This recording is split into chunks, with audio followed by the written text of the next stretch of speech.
Bonsoir. Je remercie donc Francis de cette présentation rapide. Tout d'abord, c'est vrai que quand il m'a invité, j'ai tout de suite répondu oui à cette invitation. Et puis après, je me suis demandé comment me présenter. Et en fait, comme je ne suis pas connu, l'idée a été quand même d'utiliser, plutôt que de montrer tout de suite des nouveaux projets, d'utiliser aussi d'anciens projets dans cette présentation. Donc il y aura deux aspects, les anciens projets et des nouveaux. Pourquoi également montrer des anciens projets? Parce qu'il me semble qu'aujourd'hui, même comme hier, l'idée d'une production dans la continuité est très importante. C'est-à-dire que voir un bâtiment aujourd'hui, donner un avis sur sa forme ou sur sa fonctionnalité, c'est par rapport à une production d'une personne, c'est pas très important. Je veux dire, ce qui m'importe dans l'idée, en tous les cas, dans l'idée contemporaine, c'est en tous les cas de voir, si vous voulez, des œuvres dans un continuum. Donc ça, c'est très important. Par ailleurs, il me semble que la question du contexte est très importante. C'est-à-dire qu'on ne peut pas, aujourd'hui, regarder un bâtiment sans le replacer dans son contexte. L'idée de placer un bâtiment dans son contexte donne sa signification à ce bâtiment. Alors, moi, j'ai choisi effectivement de travailler à Besançon. Bon, ce n'est pas un choix définitif. C'est en tous les cas, en 90, quand j'ai commencé à travailler, je me suis installé à Besançon. Et dans ce lieu, si vous voulez, j'y suis allé parce que j'avais, de manière très rapide, la possibilité de construire des petits objets, mais être confronté à la matérialité, si vous voulez, de la construction. Et en fait, dans les paysages du Doubs et du Jura, j'ai rencontré beaucoup d'objets, des objets, je dirais, que j'appelle concrets, en opposition à abstraits, si vous voulez, qui sont des objets qui, pour moi, renvoie à une fonctionnalité, à une lecture, si vous voulez, relativement simple des formes.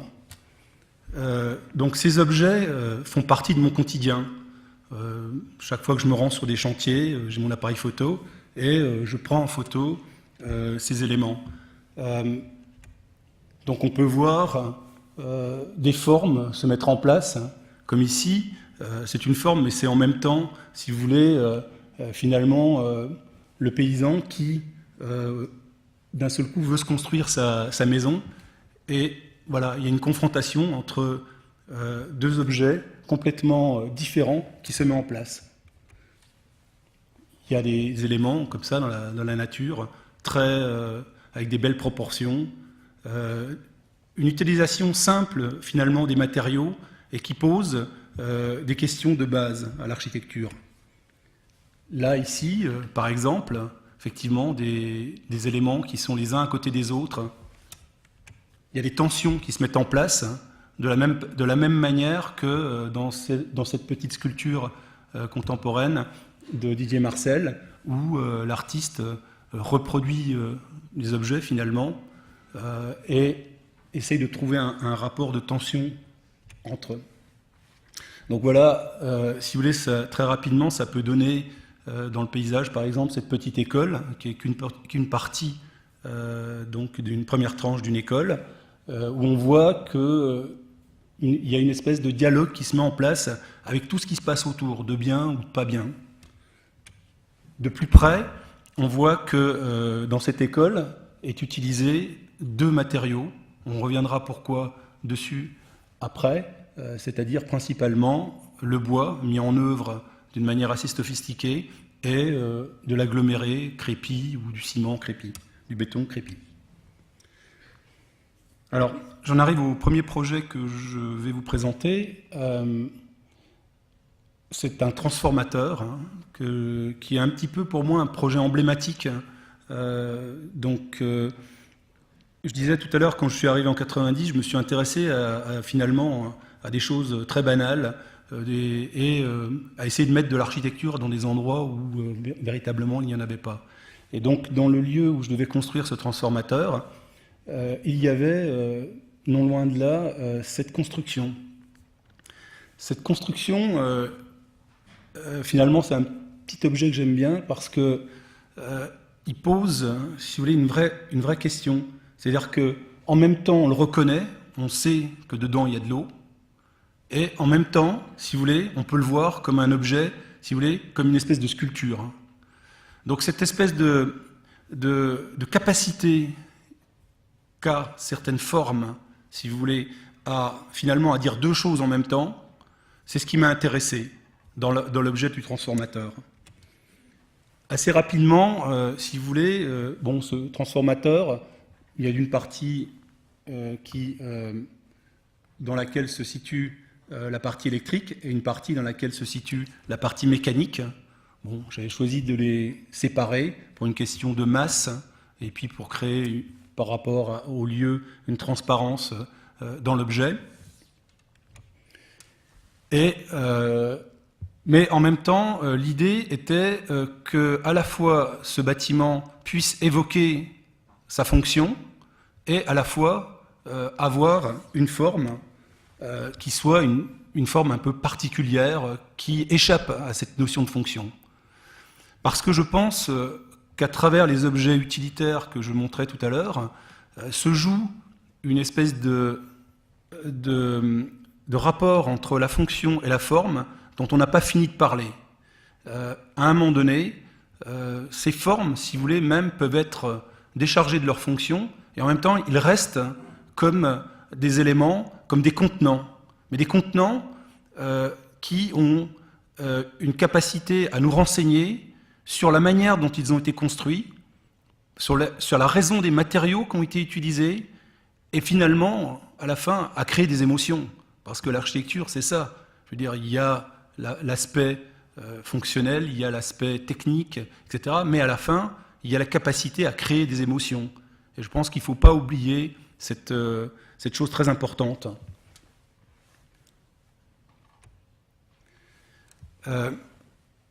Dans l'objet transformateur, déjà à ce moment, j'ai utilisé donc des agglos que j'ai rhabillés avec du bois. Ce bois était choisi de manière très soignée et donc il a été lasuré également d'une manière très soignée pour qu'il vieillisse correctement. Ici, dans cette maison, on retrouve les mêmes matériaux qui sont utilisés, c'est-à-dire le bois et le crépi sur du ciment. Alors, pourquoi utiliser ces deux matières ? En fait, la question qui m'était posée quand je suis arrivé à Besançon, c'était d'utiliser des techniques et des matériaux qui étaient des éléments qui avaient un sens par rapport à ce lieu. Et il se trouve que à ce moment, il y avait une industrie du bois relativement soignée, une industrie qui était capable de faire des objets assez sophistiqués en bois. Et pour pouvoir utiliser ce bois, il fallait créer une espèce d'équilibre économique avec finalement des constructions en aggloméré, crépi, toutes simples. Et donc c'était deux éléments qui existaient dans le savoir-faire des entreprises et en même temps, si vous voulez, qui me permettaient, dans des économies relativement serrées, de pouvoir construire et d'exprimer également, si vous voulez, finalement, la manière de construire dans un lieu. Parce que je pense que le sens d'une architecture, c'est pas simplement, si vous voulez, des formes, c'est également les matériaux qui sont utilisés, la manière dont ils sont assemblés, finalement, aller au plus simple, et puis exprimer ce qui se passe dans un lieu.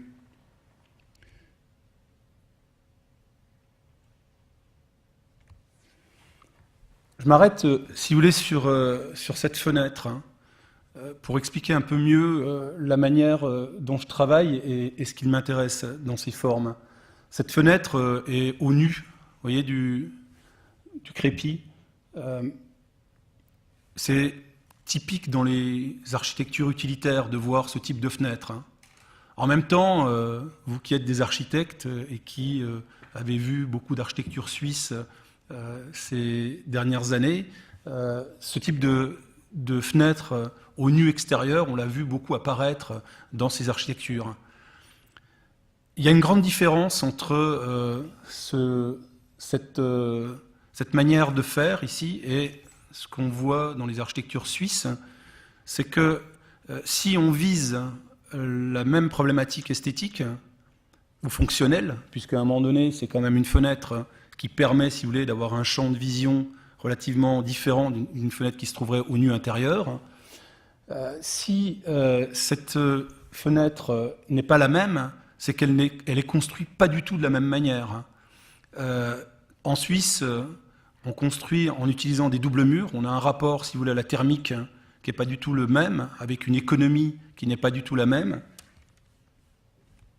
Ici, dans ce cas-là, si vous voulez, vous êtes obligé en fait de contrôler un processus de production. C'est-à-dire que, d'une part, il y a le crépi. D'une part, il y a le crépi ici qui vient donc au nu de la fenêtre, et en fait, il y a toute une mise en œuvre, si vous voulez, qui va être très importante de contrôler. Et donc, du coup, ça prend un sens, si vous voulez, qui n'est pas du tout la même chose, qui est complètement différent. Le type de production, finalement, ici, prend sens par rapport à la forme. Ici, nous sommes sur un site donc, qui est le site de la Roche d'Or à Besançon. C'est un site qui est d'une communauté religieuse avec des théologiens. Et j'ai réalisé un travail relativement important dans ce lieu. Je vais y arriver. Voilà. Ici, on retrouve donc le petit transformateur dont je vous ai parlé tout à l'heure. Et en fait, j'ai travaillé pendant plus d'une dizaine d'années, si vous voulez, sur ce lieu complet à rénover la totalité des bâtiments, à étendre un certain nombre de bâtiments. Ici, donc, quelques images de ce bâtiment qui se situe donc, à cet endroit. Ce bâtiment, si vous voulez, vient en complément d'une partie d'habitation qui elle-même a été rénovée. En fait, il est assez complexe puisqu'en partie basse, il y a une bibliothèque. Donc on voit ici cette prise de lumière haute. Et donc ce bâtiment est un bâtiment un petit peu polyvalent. Il sert, si vous voulez, à la fois de chapelle, mais en même temps pour des expositions, en même temps pour des réunions, donc des discussions. Donc on retrouve un petit peu l'utilisation ici des mêmes matériaux, sauf que dans cette opération, on a utilisé un peu plus le métal. Et ce qui était intéressant dans ce bâtiment, si vous voulez, c'est que finalement, par rapport à ce qu'on a vu jusqu'à maintenant, là, on avait un budget qui était relativement plus intéressant, un peu plus comment dire, poussé, et on a, si vous voulez, poussé les détails, c'est-à-dire finalement, on a poussé les entreprises à surproduire ce bâtiment pour arriver à une espèce de paroxysme, finalement, de finition. Et j'ai considéré à la fin de cette opération, bon, d'une certaine manière, si vous voulez, c'était satisfaisant de pouvoir dire, voilà, je contrôle des détails, j'arrive à faire quelque chose de parfait. Mais quelque part, je me suis demandé si j'étais pas en surproduction, c'est-à-dire si je ne correspondais plus, si vous voulez, finalement, au mode de produire d'un lieu. C'est-à-dire que je vois que la manière dont j'ai travaillé avec les artisans sur cette opération, c'est quasiment un travail de tous les jours, de tous les instants, et c'est très difficile de maintenir finalement une position comme ça dans tous les bâtiments. Même les intérieurs, vous voyez, sont également très sophistiqués. Ici, on arrive à la petite opération d'Arnel Duc, le centre du village, donc avec l'église, et en fait, donc cette halle de marché qui se positionne donc dans un tissu qui était abandonné, qui était en fait des anciens jardins. Et ce qu'il faut dire, c'est que Arnel-Duc, si vous voulez, est qu'on s'appelle un village où il y a plein de petits chemins, si vous voulez, qui passent au travers donc des maisons, des espaces publics et des espaces privés, pour, à un moment donné, passer sur cette place et en fait rejoindre l'ancien lieu du marché qui se situait, si vous voulez, à l'extérieur du centre du village et sur une route, si vous voulez, qui était accessible donc en voiture. Donc l'idée importante de ce projet, c'est celle du maire finalement qui, à un moment donné, a le courage de prendre la décision de dire, pour revitaliser ce lieu central, on va amener le marché à cet endroit-là. Bien évidemment, ça a été un tollé parce que tout le monde préfère arriver en voiture devant le marché, descendre. Et là, d'une certaine manière, il réintroduisait l'idée d'usage du centre-ville de ce village, du centre de ce bourg. Et c'était vraiment une décision très importante et très courageuse de sa part. Donc on voit, vous voyez, cette construction prise entre un certain nombre de hangars et de maisons existantes. Alors, sur ce projet est particulier, il rejoint donc dans ma pratique tout un pan de travail que je réalise avec le consortium de Dijon, avec Xavier Deroux, dans l'idée de travailler sur des objets simples. Mon idée était vraiment de travailler sur la réalité des constructions, c'est-à-dire des constructions très simples, banales, des maisons, des écoles, et de tester, je veux dire, sur ces constructions, si vous voulez, une exigence architecturale. Et parallèlement à ça, j'ai eu l'occasion, sur plusieurs opérations, de travailler donc avec le consortium de Dijon, donc qui réalise un travail de construction dans le paysage. Une construction a été réalisée avec Shigeru Ban, une autre avec Jacques Anzuati qui est là, donc avec Berger. L'idée, si vous voulez, c'est qu'à un moment donné, de trouver une alternative aux commanditaires, c'est-à-dire d'avoir finalement, comme les objets contemporains sont de plus en plus complexes, c'est d'avoir finalement une espèce de médiateur, si vous voulez, entre le maître d'ouvrage et l'artiste ou l'architecte, qui explique d'une certaine manière et qui aide à la réalisation. Pour moi, ce qui m'a intéressé à l'origine dans ces collaborations, c'était la question de la forme et de la fonction, l'origine du transformateur que Xavier Deroux en fait avait vu. Jusqu'à quel point un artiste, si vous voulez, peut assumer cette idée de fonction sur une forme. Quelle est la limite? Alors, j'ai travaillé sur plusieurs opérations. Une opération avec Gloria Friedman, où je me suis mis dans une position de dessinateur pour elle, c'est-à-dire elle avait défini le concept du bâtiment et moi j'ai dessiné donc le bâtiment. Je me suis mis dans des positions comme ici où j'ai décidé le bâtiment, j'ai donné à l'artiste l'idée de faire ces tableaux et en imposant d'une certaine manière la minéralité de l'expression de ce tableau. Donc là, dans ce cas-là, si vous voulez, j'avais invité quelqu'un sur une partie du bâtiment et dans d'autres situations, si vous voulez, j'ai travaillé en réalisant le bâtiment tout seul, comme on le verra tout à l'heure sur la Maison des Pêcheurs.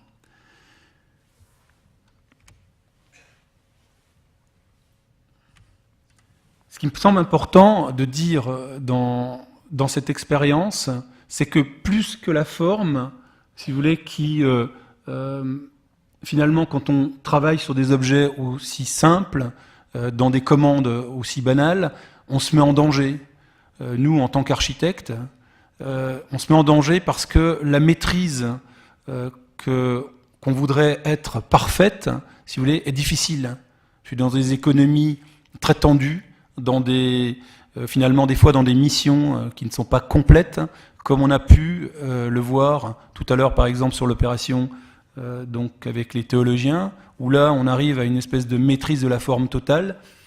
Ici, il faut savoir ce qu'on veut dans une opération comme ça.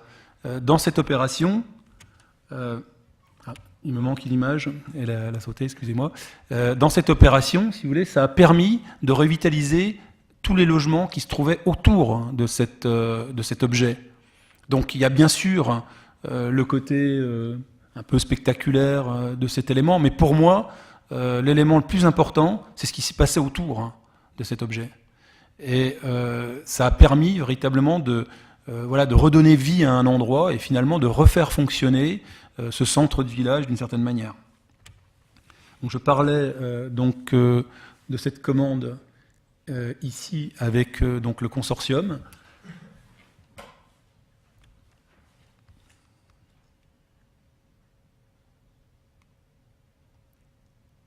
Voilà, ça existe dans le paysage. Ce bâtiment, véritablement, pour moi, était dans la continuité de ce qui s'est fait sur le transformateur, c'est-à-dire que je cherchais à la fois, d'une certaine manière, à faire que ce bâtiment soit perçu comme une maison de pêcheurs. Quand on regarde, on comprend que c'est une maison de pêcheurs. Et en même temps, je cherchais à ce que ce bâtiment soit comme un meuble posé dans un champ. Alors, les photos ne rendent pas compte véritablement de ce qui se passe. Je pense le travail sur la texture du bâtiment était très importante, notamment la mise au point, si vous voulez, de la peinture, l'azur, je ne sais pas trop comment l'appeler, parce qu'en fait c'est une espèce de mélange qu'on a mis au point, et qui permet donc à ce bâtiment, avec pris sous des lumières différentes, véritablement soit d'être noyé dans le paysage, c'est-à-dire qu'à la limite il disparaît, soit véritablement de ressortir, si vous voulez, comme quelque chose d'incongru à l'intérieur de ce lieu. Donc cette double appartenance, si vous voulez, on le retrouvera tout à l'heure, vous verrez dans d'autres projets, c'est vraiment quelque chose qui est assez constant. Finalement, c'est une forme d'autonomie. Si vous voulez, quand une forme marche, il y a une espèce d'autonomie de la forme qui se crée. Un peu comme il vous est tous arrivé, j'imagine, de passer pendant des années devant un bâtiment, de ne pas le voir, puis finalement un jour, d'un seul coup, ce bâtiment se révèle à vous et vous le voyez véritablement. C'est également l'expérience que j'avais lue sur un texte dont je ne me souviens pas de l'auteur, qui parlait de la lampe Tizio. Cette lampe, en fait, il racontait que finalement cette lampe, elle a une fonctionnalité parfaite, elle a été copiée par plein de gens, et d'un seul coup, il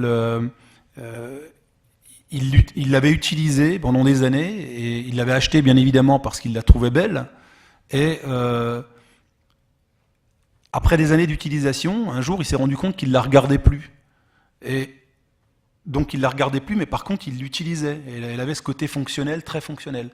Et finalement, ça c'est un peu ça, c'est-à-dire ce serait ce caractère qu'auraient certains objets, si vous voulez, à mettre entre parenthèses, finalement, leur forme. Donc une espèce d'idée comme ça, qu'il y aurait certainement un niveau d'autonomie, si vous voulez, à un moment donné, dans la forme, dans certaines formes, et donc qui permettrait à la fois de parler d'architecture, mais en même temps de parler, si vous voulez, d'art, d'une certaine manière, donc d'émotion.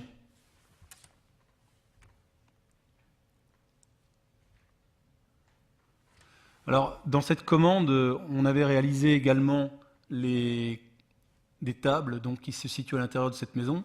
Donc là, on peut voir très rapidement que cette maison a été construite avec une économie vraiment très spartiate, et on a finalement détourné comment dire, le procédé de construction d'un constructeur de maisons individuelles. Donc, qui faisait des maisons individuelles bois que j'ai trouvé là-bas dans le coin. Et finalement, j'ai réussi à lui faire faire cet objet un peu particulier. Ces tables donc sont faites de manière très simple également, c'est-à-dire que c'est un profilé en L qui existe, une filière dans l'industrie. Et j'ai assemblé donc ce profilé au niveau du pied dans 2 directions différentes pour contreventer la table. Et puis dans 3 directions, excusez-moi, puisqu'il y a un profilé qui repart dans ce sens-là, en créant juste quelques petits décalages. Et donc voilà, c'est avec... ça procède un peu de la même manière, hein, si vous voulez, que les objets qui ont été fabriqués ici pour l'entrée de cette salle, où là, ce meuble est réalisé en fait avec un bardage de maisons individuelles, assemblé d'une manière très nette. Et puis, ce meuble a été, lui, fabriqué en partie avec des panneaux pour des plafonds acoustiques. Et finalement, l'idée, c'était vraiment d'en faire des objets fonctionnels. Alors, je ne sais pas, je n'ai pas vu les gens qui les utilisaient, mais j'espère que ça marche. Mais franchement, aussi, ça renvoyait à autre chose, quoi. C'est-à-dire à l'idée, à la limite, d'une sculpture. Mais ce n'est pas une sculpture, hein, c'est de l'architecture. Ici, on est sur un site donc d'une maison que j'ai construite récemment. Donc, j'appelle la maison des roses. Donc, la dame qui m'a demandé cette maison, voilà, elle construit un paysage un peu particulier. Donc, elle plante, elle reboute des roses. Il y avait dans ce lieu, si vous voulez, des éléments comme ça en planche. Alors, cette maison est extrêmement simple. Ici, donc, elle présente, si vous voulez, elle se présente donc ici. Il y a un chemin. Donc, l'entrée se fait par cette cour. On rentre donc sous la maison, et donc il y a une face avec les serres, hein, donc qui se situent de ce côté-là. Et le terrain en légère pente dans ce sens-là. Et l'idée, c'était d'avoir donc d'un côté une partie relativement privée, et de l'autre côté, de ce côté-là une partie relativement privée, et de ce côté-là une partie relativement publique. Cette maison a été faite d'une manière assez curieuse, c'est-à-dire que finalement, on est parti de l'intérieur de la maison, donc en créant un bloc central, et on a tourné autour en disant, en fonction de l'orientation, et puis des 4 paysages différents qui sont devant cette maison, on a tourné et on a défini, si vous voulez, des positions. Ici, je suis dans la cuisine, ici, je suis dans le salon, je suis descendu dans le paysage, ici, je suis dans son atelier, et ici, donc, je suis dans les parties centrales, et puis ici, je suis dans sa chambre. Et finalement, ce qui était très curieux, c'est qu'on n'a rien dessiné. On a simplement choisi des matériaux au départ. On a dit, voilà, il y a du bois, il y a de la tôle. À l'origine, il y avait de la tôle. Il y a des agglos. Et puis, on a, essayé de répondre avec les façades à chaque fois au paysage qui était devant nous. Une autre idée qui est contenue dans cette maison, c'est l'idée de, finalement, de l'objet central, de faire une maison qui permette de chauffer à partir uniquement d'un poêle.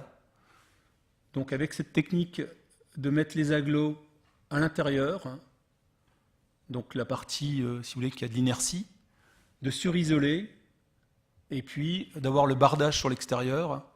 Finalement, on a quelque chose de très performant, puisqu'aujourd'hui, cette maison se chauffe qu'avec un poêle, avec un système, si vous voulez, par la partie centrale de récupération de chaleur qui va dans toutes les pièces.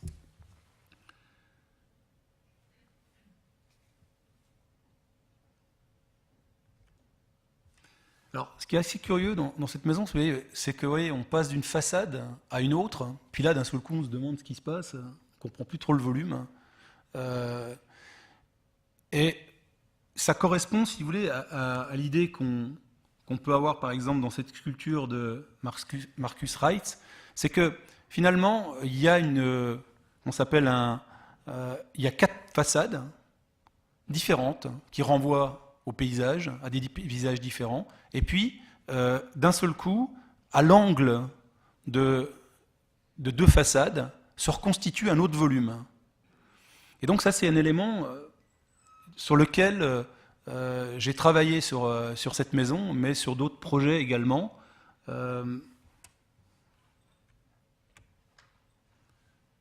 Donc là, c'est une vue avec les vaches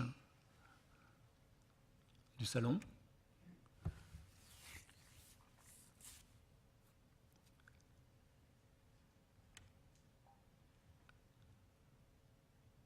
Voilà, là, c'est la partie pignon qui donne côté de la ferme. Là, quand on commence à tourner, le volume commence à être un peu différent.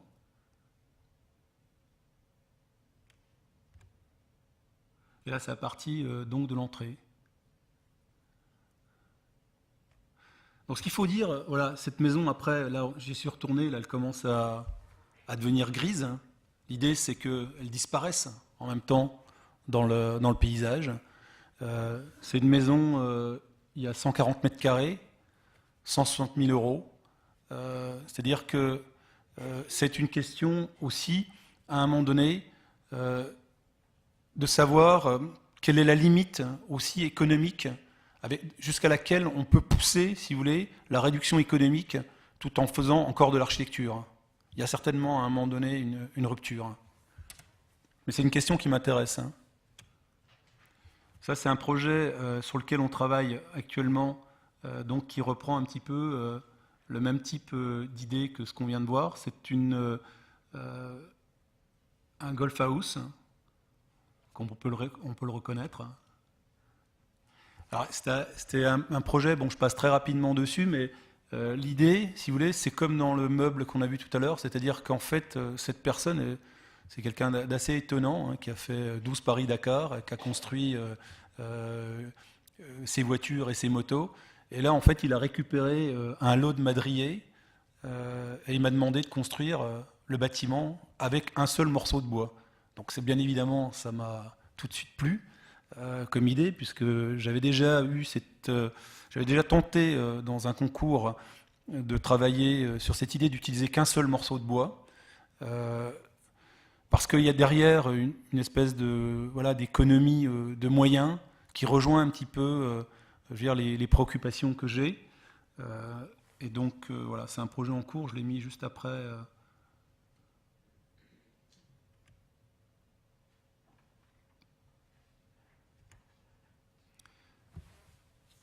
Alors ça, c'est un autre projet qui est aujourd'hui quasiment terminé, qui est une maison individuelle, où là, on a travaillé avec un système de bois qui est du KLH. Donc c'est un système de feuilles de bois, si vous voulez, de panneaux qui sont collés les uns aux autres.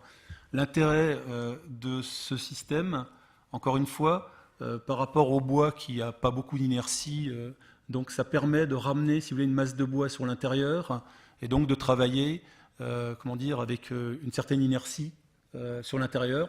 On surisole la maison et après, donc, on retrouve un bardage. À chaque fois, on peut voir que ici, c'est pareil, on travaille avec un foyer central, et donc c'est tout cet espace ici qui est chauffé, ouvert, et qui permet de chauffer les chambres. Je pense que ça rejoint, si vous voulez, cette idée, l'idée de la ferme comtoise. À un moment donné, je ne sais pas, ça a dû me marquer. Il y a, je veux dire, une espèce de foyer central. Et ce foyer central, finalement, sert, si vous voulez, à chauffer ce qui se passe autour. Et dans certains projets comme ça, avec des économies très réduites, avec des préoccupations HQE comme on a aujourd'hui, ça veut dire que d'une manière très simple, on peut aussi résoudre des problématiques qui peuvent être complexes. Donc la maison, ce qu'il faut dire, c'est que cette maison est posée dans un verger. Donc, comme on vient de voir, si vous voulez, elle est décollée du sol. Voilà. Et donc, elle se pose dans le verger. Mon idée était de... on n'a pas coupé un arbre, hein. On a glissé la maison comme ça dans ce verger. Et elle va vieillir en grisant parce que l'idée, c'est aussi qu'à un moment donné, elle perturbe le moins possible ce qui se passe dans ce lieu, quoi.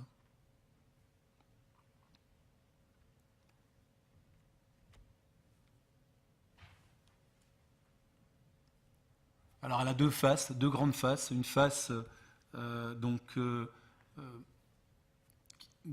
face enfin, qui se dirige dans le sens du verger, avec une terrasse donc ici couverte, et puis une autre terrasse qui donne sur la partie bois.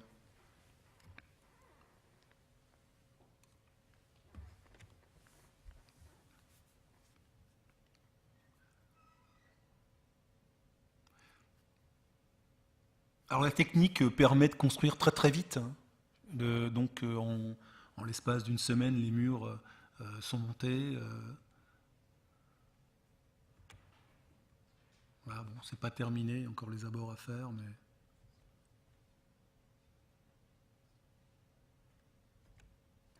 voilà. L'idée, vous voyez, une fois que ça aura grisé ou que ça sera vert, hein, ça sera complètement noyé là, dans le... Alors ce qui était assez intéressant avec le KLH, bon, j'ai pas réussi complètement à le faire, mais quand la personne est venue me voir, c'est ce qui m'a intéressé, c'est que ce système de bois aujourd'hui permet finalement d'agir sur la conception de la manière dont on conçoit une maison. À la limite, on pourrait faire un énorme bloc, hein, et aller sur place, hein, avec le client, avec une tronçonneuse, et découper les fenêtres, hein. L'idée, c'était un petit peu ça au départ. C'était d'une certaine manière, finalement, d'avoir une espèce d'action directe. Donc avec ce système, puisqu'on n'a plus besoin de linteaux, on peut même ouvrir, si vous voulez, dans ce système, des fenêtres à l'angle de deux murs, hein. Donc il y a un côté très plastique, hein. Et donc, je pense que je l'utiliserai encore pour tester d'autres éléments. Alors, j'en arrive à un projet donc, que nous avons réalisé, donc je reviendrai un petit peu en arrière, à l'Ajoux, avec Tectonic, hein, en particulier Max Roland, un ami de Lyon. Sur ce projet, c'est la maison du parc naturel du Jura. Alors c'est un projet qui est assez important, parce que, comme on le voit ici, j'avais tenté, je pense que c'était en 90, un concours qui était donc un concours sur les maisons comtoises, où j'avais été recalé. En gros, le maître d'ouvrage se demandait si je me fichais pas un petit peu d'eux avec ce projet, quoi. C'est-à-dire que sur ce projet, moi, ce qui m'avait intéressé, c'était l'archétype de la ferme comtoise. Finalement, quand il pleut là-bas, les bois sont noirs, hein, donc il reste plus que cette grosse forme qui, d'un seul coup, devient une espèce de cygne, comme ça, dans le paysage. Et donc, voilà, j'avais récupéré cette idée de cygne. Alors, bien évidemment, j'avais tout changé, puisque j'avais mis les fenêtres au nu extérieur, j'avais, comment dire, casser la forme pour essayer de la réduire un peu, l'impact de cette forme. Et puis également, j'avais eu l'idée à ce moment-là d'utiliser des techniques de bois très pointues, c'est-à-dire des planchers collés. Enfin bon, je vais vous montrer un petit peu après. Et finalement, comment réactiver un archétype, hein, tout en faisant quelque chose de contemporain, quoi. Donc ce projet, si vous voulez, répond un petit peu à ça, déjà. C'est-à-dire qu'on voit que cette forme, elle s'insère, si vous voulez, dans ce village, d'une manière, comment dire, douce. voilà, dans le paysage, on rencontre ce type de forme abstraite, très très belle. Alors, est-ce que c'est abstrait simplement au niveau de l'image, ou est-ce que c'est concret? Donc voilà la maison donc, du parc naturel. Ce qui était important de dire donc, dans cette construction également, c'est qu'en dehors de son aspect formel, c'est comment dire, une maison qui exploite véritablement les qualités du lieu. C'est-à-dire qu'avec Max Rolland, on s'est rendu compte que finalement, toutes les maisons à cet endroit-là étaient protégées à l'ouest de la pluie, donc par ces petits bois hein, qu'on a vus, des tavaillons, ça s'appelle, et que derrière ces tavaillons, à l'ouest, hein, il y avait une chaleur résiduelle, si vous voulez, c'était une façade qui était beaucoup plus chaude que les autres.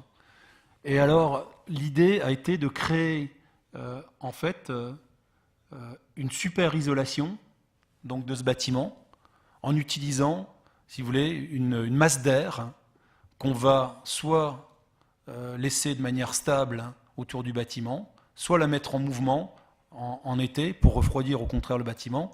Mais bon, l'été dure pas beaucoup hein, là-haut, à la joue, puisque en mai, des fois, il y a de la neige encore, donc, où il gèle. Donc, du coup, ce bâtiment qui vraiment avait une étiquette haute qualité environnementale, l'idée a été de dire quelle est la spécificité de ce lieu, véritablement, et comment développer, comment dire, à partir du lieu même, de ses qualités, de ses problèmes et de ses qualités, comment finalement faire un bâtiment qui réponde à ces problèmes-là. C'est-à-dire que par rapport à la question de la HQE, ça veut dire que quelque part, il me semble que ce n'est pas la peine non plus de développer des tonnes d'énergie, de technologies complexes, hein, des fois. Peut-être qu'il y a véritablement une localité, des réponses locales à trouver et qui va dans le sens, finalement, des objets spécifiques de ce lieu. Donc voilà, je ne vais pas rentrer dans le détail du fonctionnement de ce bâtiment, mais voilà, on voit que bon, voilà, le volume côté rue du village donc, trouve sa place en s'intégrant. Aujourd'hui, ça c'est des photos qui ont été prises quelques temps après. Aujourd'hui, il est totalement intégré avec une couleur grise, je veux dire, qui fait que bon, d'un seul coup, il est totalement intégré. Voilà. Sur le pignon du bâtiment existant, là, il y avait du tavaillon. Alors, les gens ont été étonnés aussi dans le lieu, puisque normalement, c'est que les façades ouest, alors que nous, on a totalement recouvert le bâtiment. Et donc, c'était véritablement l'idée à la fois de faire un objet contemporain, mais à la fois, finalement, d'utiliser ce qu'on avait constaté sur place, sur la qualité du tavaillon positionné en façade ouest. Donc ça, c'est une ou deux vues voilà, de la qualité des espaces aussi intérieurs dans la double peau, hein, puisque ici, en fait, il y a une double peau. Hein, donc, voilà. Donc j'en arrive à un projet qui est un projet de musée, donc qui n'est pas terminé actuellement. Et donc c'est un projet qui se situe à Saint-Claude. Le bâtiment, comme on le voit ici, donc, se positionne sur une partie relativement urbaine avec une place et une cathédrale, donc à cet endroit-là. Et puis ici, il y a un paysage avec un dénivelé très très important. Ce bâtiment est pris dans donc, un continuum, si vous voulez, de bâtiments d'habitation.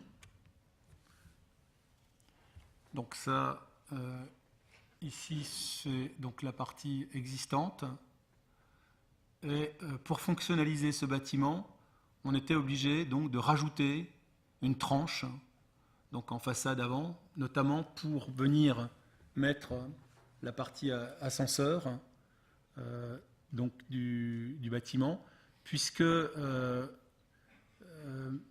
en fait c'est un bâtiment historique qui a été classé d'ailleurs après qu'il m'ait été attribué, et toute la partie du sous-sol a été rénovée donc par l'architecte MH.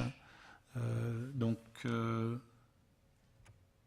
voilà, on voit un peu mieux là ici. Donc cette partie-là ici donc, a été rénovée donc, par l'architecte MH. Et c'était assez curieux, mais donc toute cette partie-là ici, donc en extension, et puis toute la partie haute, donc c'est notre atelier qui s'en est occupé. Donc on lui a construit également donc le plafond donc des chapelles.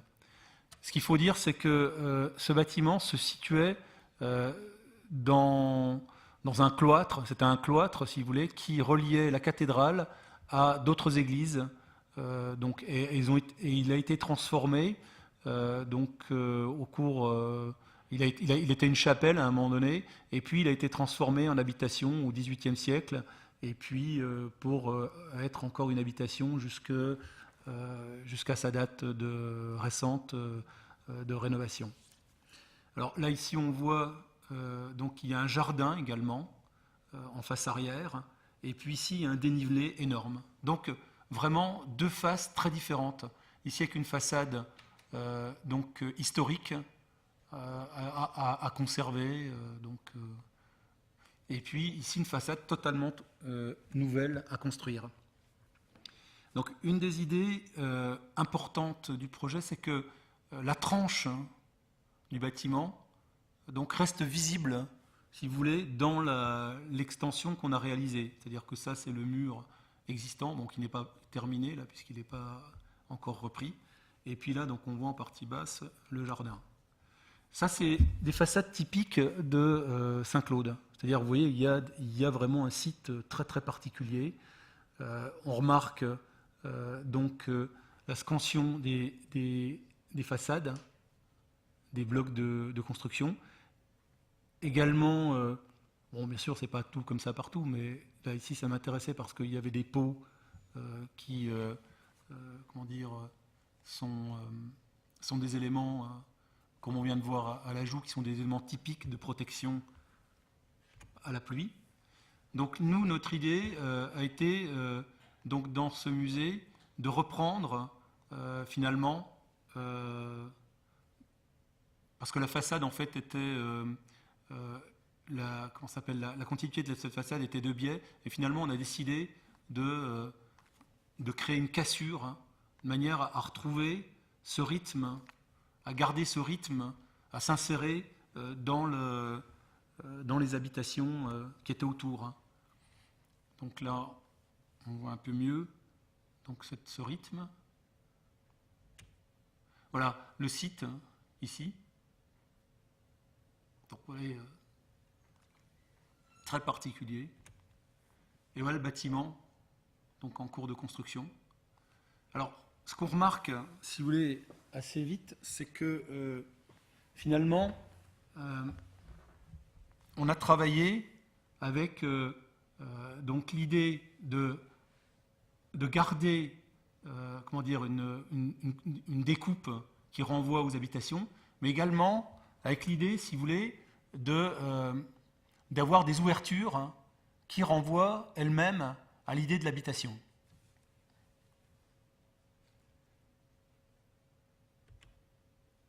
Voilà, ici par exemple le bâtiment, vous voyez, sur le côté ici, s'insère, on ne le voit pratiquement plus.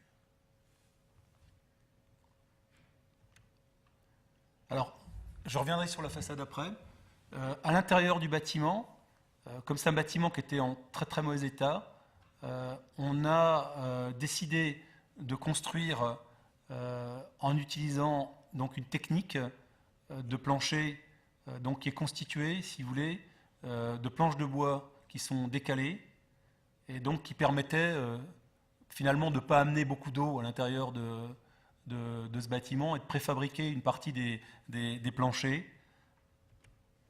Voilà, donc on voit ici la manière dont on construisait. Alors, ça avait comment dire, ça avait un avantage, mais en même temps, si vous voulez, l'inconvénient est qu'il fallait insérer tous les éléments tels que l'électricité, les fluides, etc., les intégrer, donc soit dans des anciens conduits de cheminée, etc., parce que bien évidemment, à la fin, il faut que les murs soient libres. Hein. L'intérêt aussi, c'est que du coup, ce plafond, de cette manière, me permettait d'avoir une correction acoustique à l'intérieur des pièces, du fait du décalage des planches, mais également d'intégrer tout ce qui était luminaire à l'intérieur du plafond sans que ça se voit. Donc on verra à peine plus loin comment. Et puis, dernière chose, finalement, ce plafond, ça renvoie un petit peu à l'idée du plafond à la française. Et quelque part, la logique que j'essayais de développer à l'intérieur de ce bâtiment, donc de ce musée, c'est-à-dire celle finalement d'utiliser le lieu, hein, c'est-à-dire comme étant un ancien lieu d'habitation, du coup, ça renvoyait, disons, à ce type de plafond qu'on trouvait dans des logements, quoi. Donc là, c'est dans la partie basse, donc qui a été rénovée par Barnoux. Donc c'est le plafond qu'on a créé. Alors, là, quelques vues. Donc ça, c'est la partie distribution. Donc on voit que dans les passages, si vous voulez, dans tous les passages, donc il y a des protections. Donc c'est en fait finalement le même bois qui est au sol qui se relève. Dans le musée, cette particularité donc, de ce passage, avec à chaque fois des vues donc, sur l'extérieur. Bon, c'est des photos qui ont été prises en cours de chantier. Hein.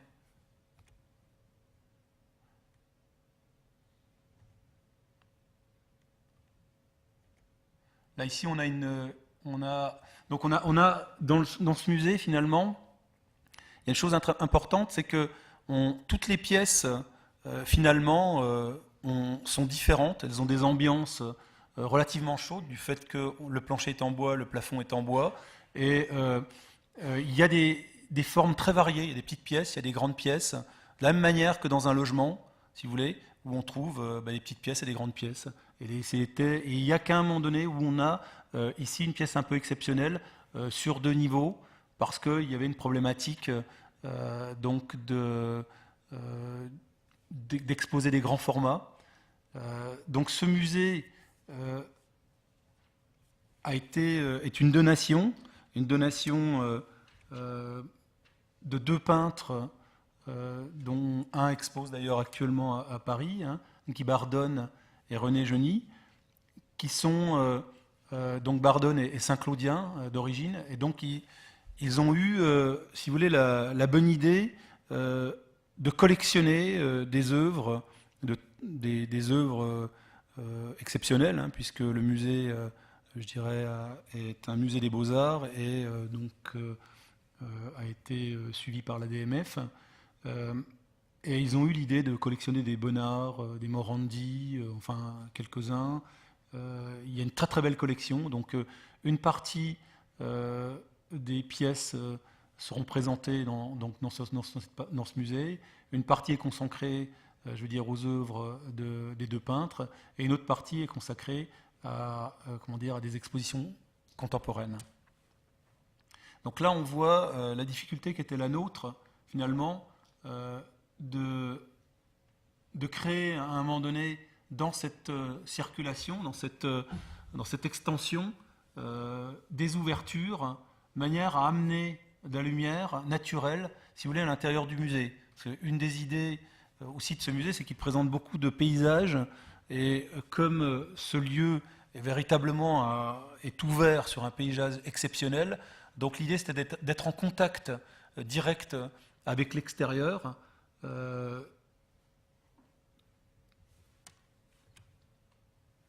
Donc voyez, on ne voit pas les parties, les éclairages. Les éclairages, donc pareil, mon idée était de finalement d'avoir un éclairage qui soit réalisé par des néons montés sur variateurs qui permettent d'avoir avec une température relativement chaude, si vous voulez, de manière à avoir une lumière naturelle, quasiment naturelle à l'intérieur comme l'extérieur. Et puis, comme on présente également des œuvres on va dire classiques, on a des rails qui sont encastrés qui permettront, si vous voulez, de mettre donc des spots. Donc finalement d'avoir deux types d'éclairage relativement complémentaires, un qui est très contemporain et un autre plus classique, quoi.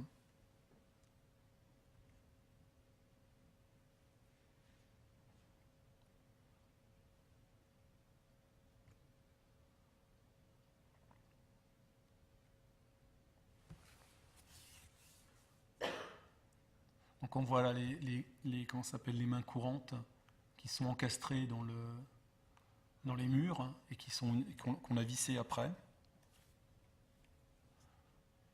Bon, les détails, si vous voulez, dans ce musée, là, il y a plus de joints, il n'y a plus rien, quoi. Je veux dire, c'est d'une extrême simplicité, ce qui ne veut pas dire que c'était facile à réaliser.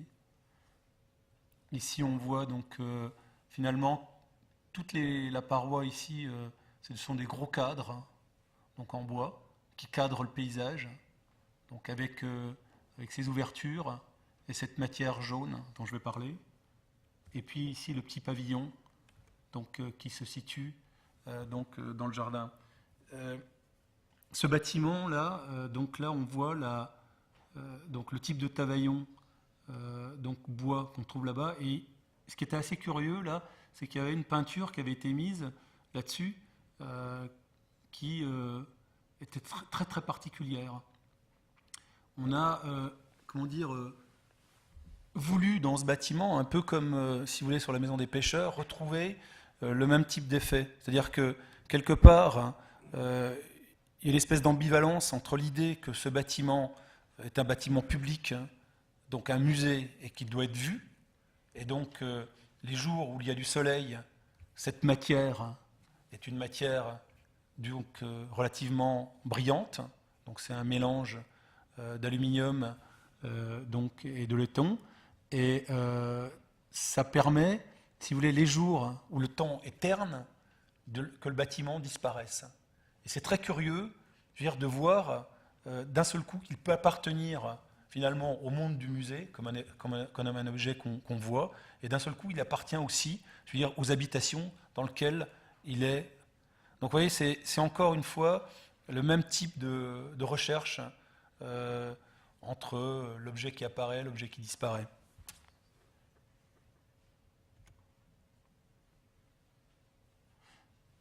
Les fenêtres donc, sont des grands coulissants.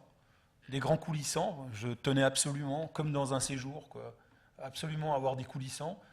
Donc ils sont surdimensionnés pour ne pas amener de la lumière effectivement dans le second jour, comme on voyait tout à l'heure, dans la deuxième pièce. Mais en même temps, voilà, les fenêtres s'ouvrent. Il n'y a que à cet endroit-là, cette fenêtre-là, ici, qui s'ouvre, mais qui comment dire, est difficile au niveau du nettoyage. Mais c'est pour ça d'ailleurs que j'ai créé cette casquette, pour qu'elle soit bien protégée. Parce que mon idée aussi, c'était d'avoir voilà, toutes les fenêtres qui s'ouvrent, qu'on puisse nettoyer simplement le musée. Alors là, une chose un peu curieuse, vous voyez, c'est que la patine, donc pendant le chantier, on s'est fait voler bien sûr une partie du bardage. Alors, actuellement, c'est une problématique qu'il y a dans pas mal de chantiers. Et donc... on a repris les travaux quelques mois après, donc là, ça va s'uniformiser. Donc là, on voit donc le rez-de-chaussée qui permet l'accès donc à la partie basse, ici pour venir au jardin, et puis pour rentrer dans la partie cloître. Donc on voit cette façade ici qui est composée donc, de deux parties, et puis ici qui vient s'arrêter sur une grosse poutre. Et tout ça, c'est comme en lévitation. C'est-à-dire que mon idée, c'était de... Finalement, comme il y avait des problèmes de fouilles, etc., c'était véritablement d'avoir à un moment donné une articulation entre ce qui se passait au-dessus et ce qui se passait en bas, ici, en libérant, si vous voulez, cette façade du sol. Le petit pavillon ici donc, permet donc, soit des expositions, soit aux enfants de venir travailler donc dans le musée ou faire des petites conférences.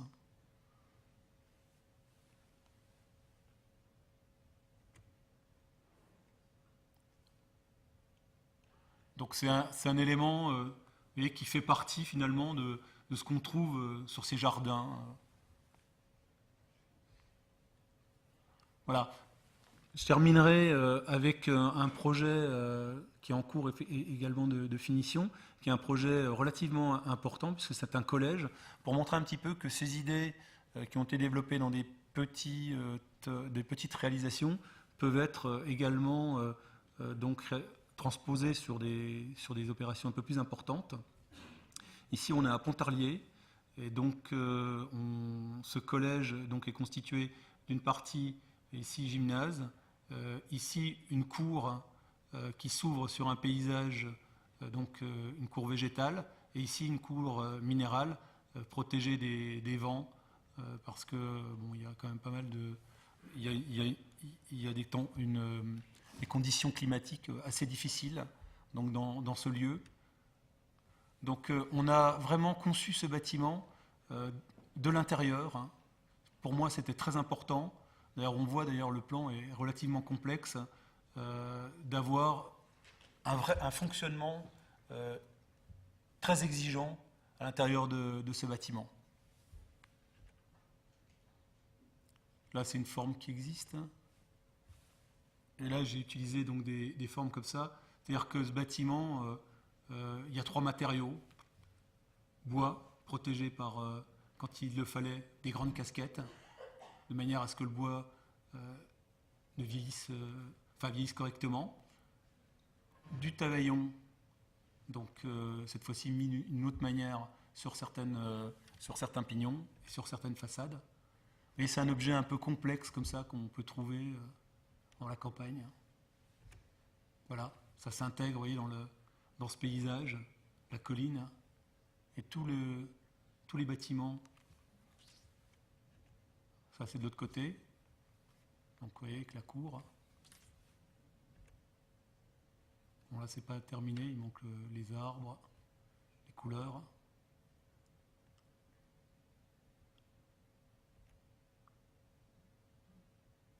Bon. Le gymnase.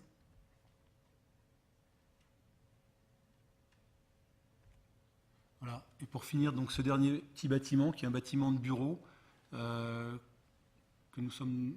sur lequel nous travaillons actuellement et qui met en œuvre également dans un milieu urbain, si vous voulez, ce type de raisonnement. Donc toujours la même fenêtre, sauf donc dans cet étage-là où c'est un espace qui est ouvert. Structure donc béton, remplissage aglo et donc bardage bois.